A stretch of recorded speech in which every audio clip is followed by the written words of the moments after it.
The greatest trauma that I ever suffered in my life occurred some 5 to 10 years prior to my being born. Now, how could that be? Honestly, how could that be? The reason was, okay, I'm going to tell a story. It's not going to sound like much of a story.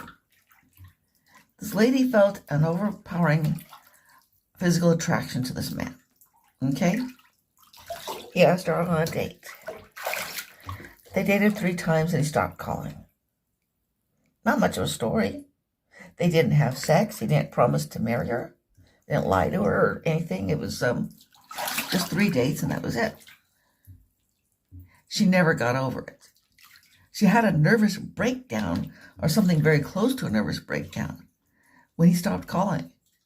Even though he hadn't promised to marry her, even though they had not had sex, even though they hadn't done anything but have 3 dates.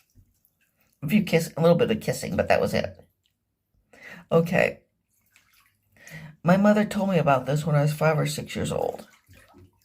And she told me about it in a very confusing context. People have been telling spook stories, like stories about ESP. This is supposed to be about ESP, but it's not. ESP means it comes true. This didn't. Okay. But she told me about it, and then afterwards, she would remind me, so-and-so looks like him.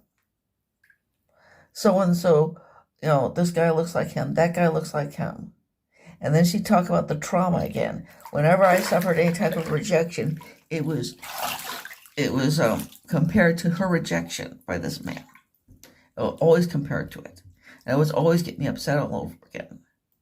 Oddly enough, nobody that I've known in my real life affected me as much as this guy, who I never met, affected me.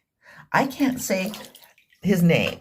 I can't say, I ask if a man has the same name to let me call him something else, because I don't even want to say this man's name. On the other hand, I can't think of anybody I've known in real life whose name I can't say, or who gets me this upset. But the problem with this thing is it overshadowed my childhood. And that's why he affected me more than people I met in real life. I hope you enjoyed hearing that, or got something out of hearing it. Bye.